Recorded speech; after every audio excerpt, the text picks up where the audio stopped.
Muy buenos días, soy la doctora Diana Hernández, médico radiólogo adscrito al servicio de tomografía del Hospital de Especialidades Centro Médico Nacional Siglo XXI. En los siguientes minutos estaremos abordando el tema de patrón de atenuación en mosaico, aproximación diagnóstica. Como sabemos, el reconocimiento del patrón de atenuación en mosaico suele ser muy sencillo y es un patrón frecuentemente encontrado en los estudios tomográficos, pero debemos de tener en cuenta que la atenuación en mosaico es un término descriptivo más no diagnóstico y que lo pueden condicionar diversas causas.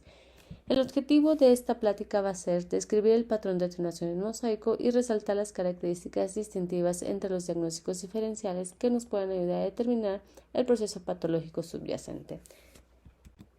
Definiendo lo que es el patrón de atenuación en mosaico, este se va a caracterizar por una atenuación pulmonar heterogénea de bordes bien definidos que van a corresponder a los lobulillos pulmonares secundarios, los cuales van a adquirir una configuración geométrica debido a la distribución no uniforme de la enfermedad.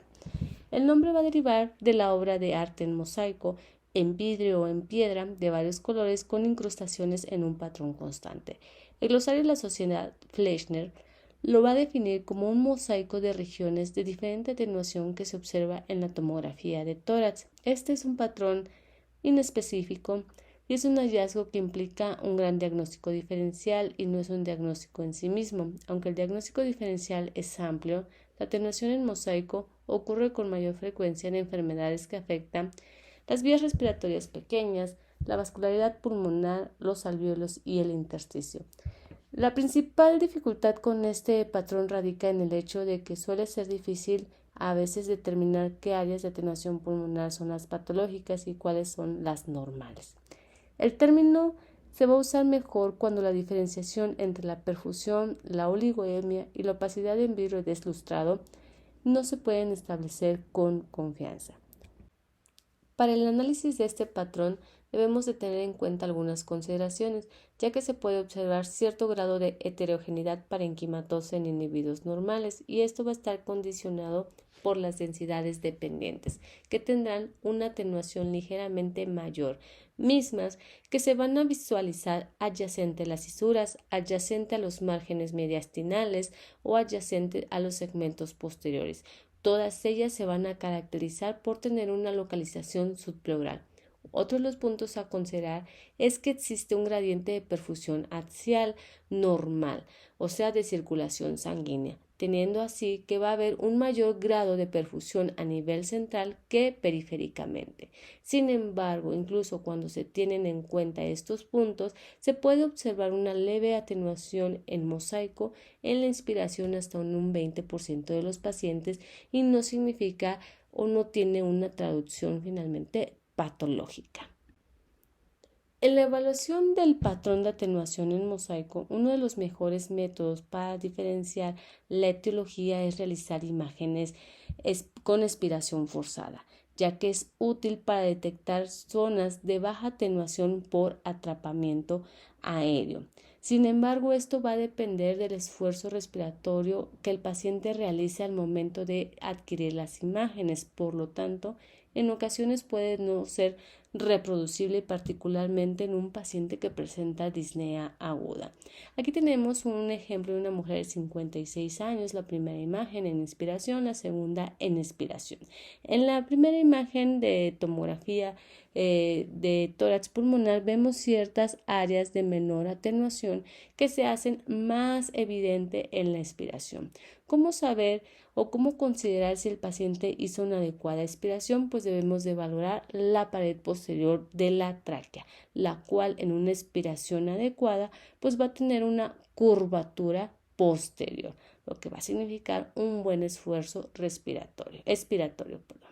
Uno de los puntos a tener en cuenta es que se producen áreas de atrapamiento aéreo lobulillar en el 40 hasta el 80% de los pacientes normales y estas las vamos a observar en imágenes expiratorias.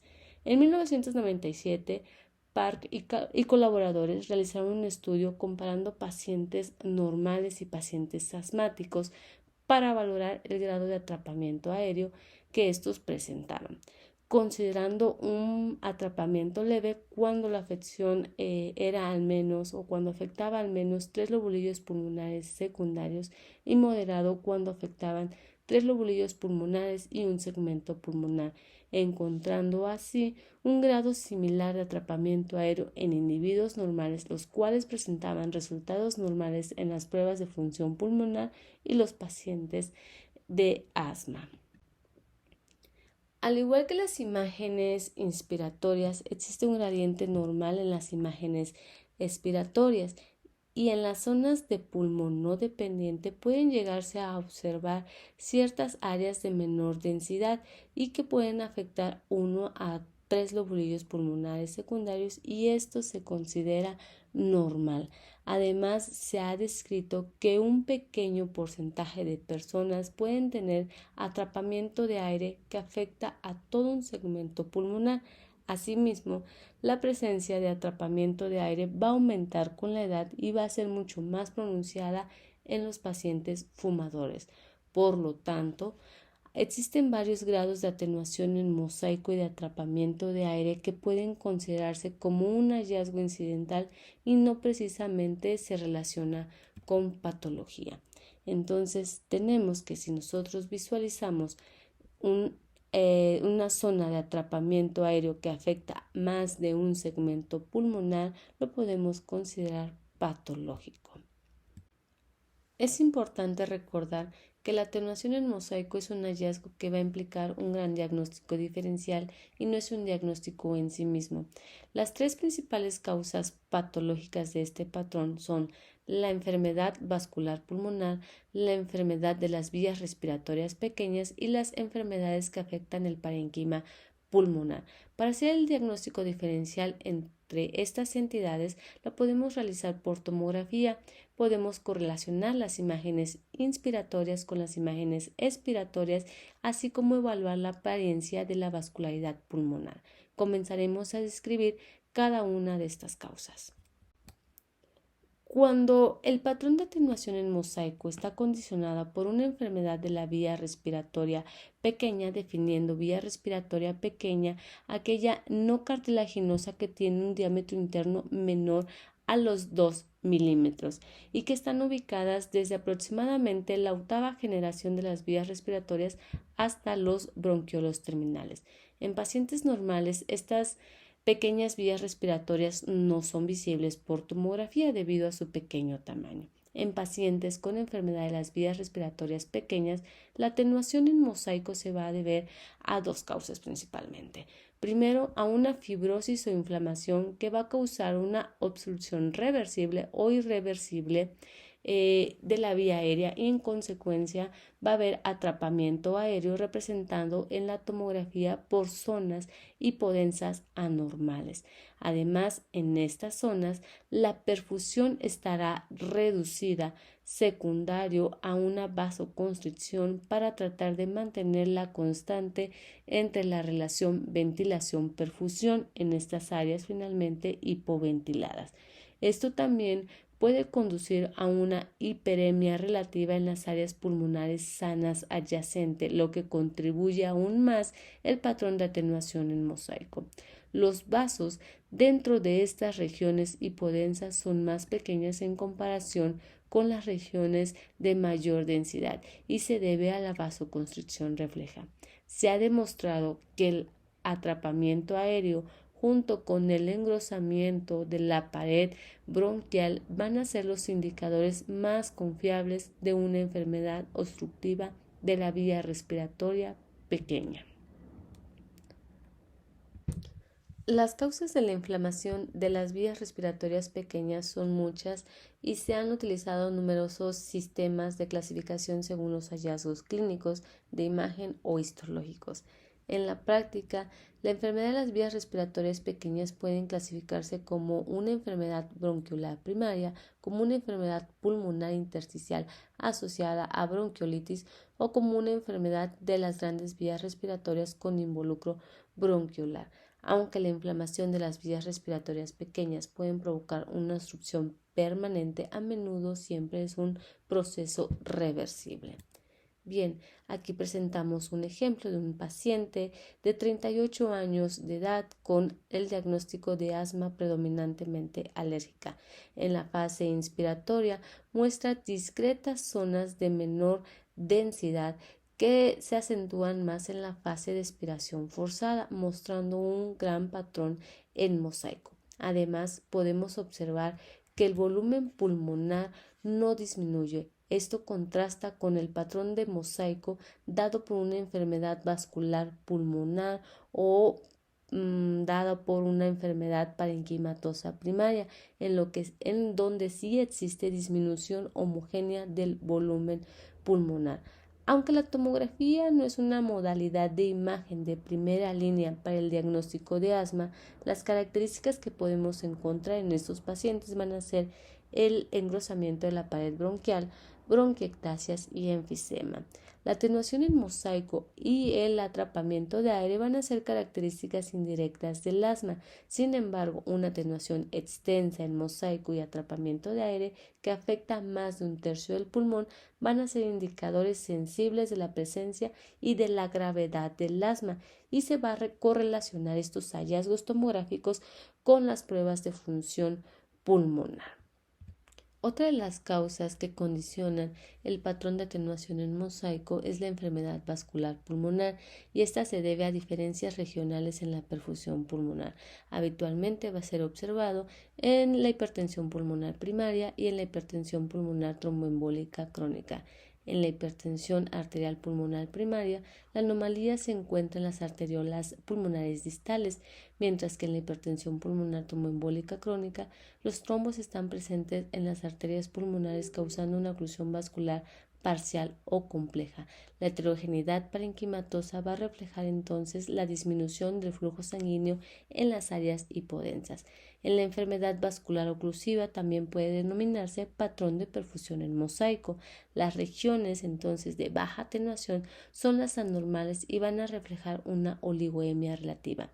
En este ejemplo se muestra una disminución en el calibre y en el número de los vasos pulmonares en las zonas de menor densidad al compararse con las zonas hiponémicas normales pulmonares. Bien, aquí presentamos un caso de una femenina de 43 años de edad con hipertensión arterial pulmonar por esclerodermia. Visualizamos un patrón de atenuación en mosaico con una distribución predominantemente perivascular, donde se observan también características de hipertensión pulmonar crónica con aumento en el diámetro de la arteria pulmonar de hasta 37 milímetros, que al compararse con la aorta, que es de 30 milímetros, pero en la relación 1:1. Además, vamos a visualizar que la vascularidad periférica va a estar también disminuido. Otra de las situaciones que condicionan la atenuación en mosaico es la enfermedad parenquimatosa primaria. Y esta pues va a ser la causa más frecuente de atenuación en mosaico, y es debido a la afectación intersticial o alveolar que va a estar caracterizada por una opacidad en vidrio deslustrado. Aquí entonces tenemos que las regiones de alta atenuación van a ser las anormales o las patológicas. Tenemos un ejemplo de una neumonía organizada con un patrón de consolidación del espacio aéreo, el cual no permite la visualización de los trayectos vasculares ni de las paredes bronquiales. Únicamente observamos su luz, lo que conocemos como el signo de broncograma aéreo. Y este va a tener finalmente de predominio subpleural. Existen muchas causas de atenuación en mosaico debido a un patrón en vidrio deslustrado. Tenemos así que pueden ser causas agudas o subagudas crónicas. En las más frecuentes etiologías agudas va a ser el edema agudo pulmonar o la neumocistis, y las causas más frecuentes de subagudas crónicas va a ser la neumonía organizada y la neumonitis por hipersensibilidad. Tenemos aquí un ejemplo de una atenuación en mosaico condicionada por una enfermedad parenquimatosa. Es un masculino de 37 años con SIDA, con disnea y tos, y un recuento de CD4 de 43 células por milímetro cúbico. En la tomografía vemos una opacidad difusa de vidrio deslustrado con áreas dispersas de preservación lobulillar, lo que crea una atenuación en mosaico. Dada la historia del paciente, se sospechó neumonía por Pneumocystis jirovecii y se confirmó mediante broncoscopía. La infección de Pneumocystis jirovecii es casi exclusivamente en pacientes inmunocomprometidos, especialmente en aquellos con SIDA, que tienen un recuento de CD4 por debajo de las 200 células por milímetro cúbico. El diagnóstico generalmente se realiza sobre la base de un alto índice de sospecha cuando se desarrollan características clínicas como fiebre, hipoxia y tos seca en un paciente inmunocomprometido. El hallazgo característico en la tomografía va a ser la atenuación en vidrio deslustrado, que puede ser difusa o periliar o simplemente presentar un patrón de atenuación en mosaico. Bien, una vez que tenemos claro las principales causas de patrón en mosaico, comenzaremos a analizar hallazgos que nos orienten hacia una causa más específica. Si contamos con información clínica, nuestro análisis será más fácil, pero habitualmente no es así. Entonces tenemos que evaluar otras características clínicas en el estudio. Comenzaremos a evaluar las estructuras vasculares periféricas. Si los vasos, bueno, aquí tenemos un ejemplo de una tomografía donde vemos un patrón de atenuación en mosaico. Analicemos las estructuras vasculares en este ejemplo. Si los vasos de las regiones hipoatenuadas del pulmón son más pequeños que las otras regiones, el patrón se debe a una alteración en la perfusión, es decir, puede ser una causa por vía respiratoria o una enfermedad vascular que esté condicionando finalmente este patrón. Esta discrepancia en el tamaño de los vasos probablemente se deba a la vasoconstricción refleja hipóxica en la enfermedad de vías respiratorias pequeñas, mientras que la enfermedad pulmonar vascular se debe a una hipoperfusión subyacente. En las enfermedades parenquimatosas, los vasos son de tamaño más uniforme tanto en las regiones de menor atenuación como en las regiones de mayor atenuación. Si sospechamos una alteración de las vías respiratorias pequeñas en las zonas hipodensas, también vamos a encontrar finalmente que estas vías respiratorias pequeñas pueden encontrarse dilatadas o de paredes irregulares o engrosadas. Es así que además de valorar las estructuras periféricas, también debemos de valorar las estructuras vasculares centrales en búsqueda de trombos, que estén condicionando el patrón de atenuación en mosaico, así como también debemos de buscar datos de hipertensión pulmonar. Bueno, aquí presento un ejemplo de un paciente masculino de 24 años de edad con síndrome antifosfolípidos. Tenemos entonces un patrón en vidrio, un patrón en mosaico difuso, y además va a presentar aumento en el diámetro de la arteria pulmonar, perdiendo la relación 1 a 1 con la aorta. Tenemos también la presencia de un trombo en la vena cava superior, lo que va a condicionar aún más alteración en la perfusión parenquimatosa. Presenta cardiomegalia y reflujo hacia los vasos suprahepáticos. Es así como podemos concluir en este caso que el patrón de mosaico se deba a una alteración en la perfusión vascular.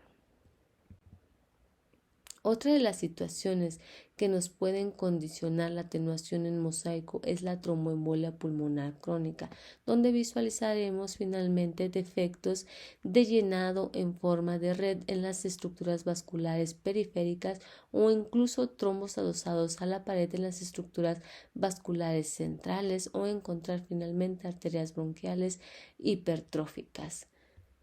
Entonces, resumiendo el análisis de las estructuras vasculares en las diferentes etiologías, tenemos que en la enfermedad de la vía respiratoria aérea pequeña y en la enfermedad vascular pulmonar, el diámetro y el número de las estructuras vasculares van a estar reducidas en las áreas hipodensas en comparación con el pulmón de mayor atenuación.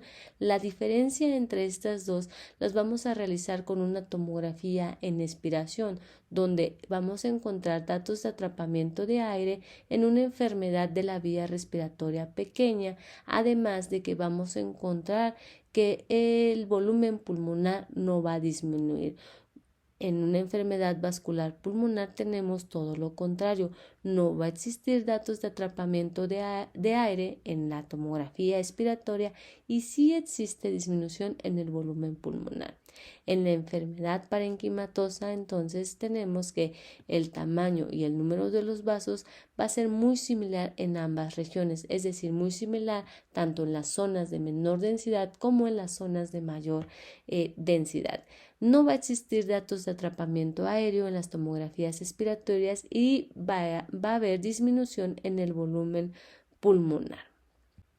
Además de valorar las estructuras vasculares, hay que analizar el tamaño cardíaco, sabiendo entonces que las presiones pulmonares elevadas de forma crónica pues van a causar un remodelado en el corazón derecho, caracterizado entonces por hipertrofia del ventrículo derecho teniendo una pared libre mayor de 4 milímetros. Puede existir una dilatación del ventrículo derecho perdiendo la relación 1:1 ventrículo derecho-ventrículo izquierdo y puede haber rectificación o desviación hacia la izquierda del tabique interventricular. Otro de los puntos que no debemos de pasar por alto es la valoración de las vías respiratorias grandes en búsqueda de engrosamiento de su pared o zonas de estenosis, incluso bronquiectasias. Aquí presento una femenina de 35 años de edad con el diagnóstico de granulomatosis con poliangiitis, donde vemos el parénquima pulmonar es heterogéneo debido a zonas de mayor atenuación alternadas a zonas de menor atenuación con zonas de preservación del lobulillo pulmonar secundario, y esto va a estar condicionado finalmente por una disminución del calibre en el diámetro del bronquio principal derecho. Así también del lado izquierdo, esta paciente tuvo el antecedente de una estenosis en el bronquio principal izquierdo y actualmente presenta una prótesis endobronquial. Entonces es muy importante que independientemente de que se valoren las vías respiratorias pequeñas, también regresemos a ver las vías respiratorias grandes en búsqueda de algún dato que nos oriente un poco más hacia la patología. Otro de los signos que tenemos que estamos obligados a buscar es el signo del manguito peribronquial, que nos habla finalmente o hace referencia para describir el engrosamiento de la pared bronquial, y esto nos habla finalmente de una afección de vía respiratoria. Asimismo, debemos de evaluar el parénquima pulmonar en búsqueda de datos que apoyen alguna causa de la atenuación en mosaico. Por ejemplo, presento un caso de una femenina de 54 años de edad con enfermedad renal crónica, diabetes mellitus y dificultad respiratoria aguda. En la tomografía se van a observar un patrón de atenuación en mosaico por presentar áreas de mayor densidad que permiten la visualización de las estructuras broncovasculares alternadas de áreas dispersas de preservación lobulillar, adquiriendo una atenuación en mosaico. Además, se acompaña de engrosamiento del tabique interlobulillar de aspecto liso, lo que estrecha el diagnóstico diferencial que incluye edema agudo pulmonar, hemorragia y algunas infecciones. Debido a la historia del paciente de ser un cuadro agudo y presentar además derrame pleural izquierdo, se sospechó de un edema agudo pulmonar. Entonces, también debemos de analizar cambios en el parénquima pulmonar en búsqueda de patrones intersticiales, nódulos o datos de fibrosis. Un ejemplo más donde se visualizan extensas áreas de vidrio deslustrado asociado a un fondo de reticulación causado por engrosamiento interlobulillar, con una clara demarcación entre el pulmón finalmente afectado y los lobulillos normales, creando una atenuación en mosaico. En este paciente se sospechó de proteinosis alveolar, diagnóstico que fue confirmado mediante lavado broncoalveolar. Está descrito en la literatura una variante del patrón de atenuación en mosaico conocido como patrón de cabeza de jabalí. haciendo referencia al embutido de queso de jabalí o queso puerco, y se describe así por las diferentes densidades que se van a visualizar en la tomografía por expiración, donde se visualizará una opacidad en vidrio deslustrado por una afección parenquimatosa. Vamos a observar áreas de pulmón normal, la cual va a estar representado por aumento en la atenuación debido a una expiración forzada, y zonas de atrapamiento aéreo que van a estar caracterizadas por áreas hipodensas bien delimitadas. Aquí este patrón en cabeza de jabalí, pues los vamos a visualizar en las neumonitis por hipersensibilidad y en las bronquiolitis respiratorias asociadas a enfermedad pulmonar intersticial. Entonces, tenemos que en el abordaje diagnóstico ante un patrón de atenuación en mosaico, primero debemos de confirmar si el estudio se hizo en inspiración, y debemos de comenzar a valorar si las áreas de mayor atenuación son las patológicas y si corresponden finalmente a un patrón en vidrio deslustrado. Y aquí nos va a ayudar mucho el signo del bronquio negro, donde finalmente pues va a tener o consiste en una apariencia más oscura del bronquio debido a que el parénquima pulmonar adyacente pues tiene una mayor atenuación. Entonces, esto va a apoyar el diagnóstico de las áreas de mayor atenuación como patológicas, y al tener áreas de mayor atenuación patológicas, pues debemos de considerar que probablemente se deba a una enfermedad del parénquima pulmonar, cuando las áreas de menor atenuación son las patológicas, en cuyo caso presentan además disminución de la vascularidad. La causa pueden ser o una enfermedad de la vía respiratoria aérea pequeña o una enfermedad vascular oclusiva, las cuales se van a diferenciar haciendo una tomografía en expiración, donde si existe datos de atrapamiento aéreo debemos de considerar que probablemente se trate de un patrón de atenuación en mosaico condicionado por una enfermedad de la vía aérea pequeña. Una vez que tenemos establecidos estos diagnósticos, tenemos que empezar a realizar diagnósticos diferenciales.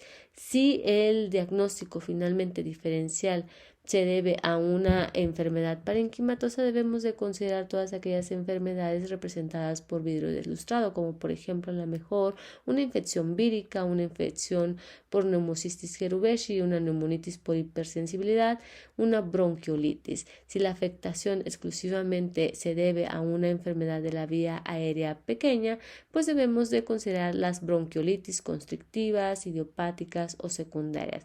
Cuando se deba el patrón de atenuación en mosaico por una enfermedad vascular oclusiva, debemos de considerar pues la hipertensión pulmonar primaria y el tromboembolismo pulmonar crónico. La presencia de atrapamiento de aire va a excluir la enfermedad primaria parenquimatosa, a menos de que exista la sospecha de neumonitis por hipersensibilidad, que va a tener características mixtas, tanto características de una enfermedad del parénquima pulmonar como características de una enfermedad de la vía respiratoria pequeña.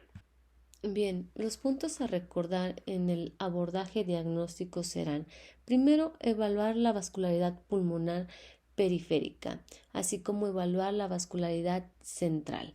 Valorar vías respiratorias tanto pequeñas como vías respiratorias grandes en búsqueda de estenosis, engrosamiento de la pared. Valorar el corazón, así como buscar datos de engrosamiento interlobulillar o signos de fibrosis que finalmente van a favorecer a un proceso intersticial como la causa de un patrón en mosaico, o incluso buscar hallazgos extratorácicos o extrapulmonares que nos orienten hasta cierta etiología. En caso necesario, se pueden realizar imágenes expiratorias. Tenemos entonces que recordar que las regiones hiperdensas anormales habitualmente se van a deber a enfermedades intersticiales alveolares, y que las regiones hipodensas anormales se van a deber a una enfermedad obstructiva de la vía aérea o una enfermedad vascular pulmonar. Bien, esta es la referencia bibliográfica que utilicé como base para realizar la plática, que espero que haya sido de su utilidad. Muchas gracias.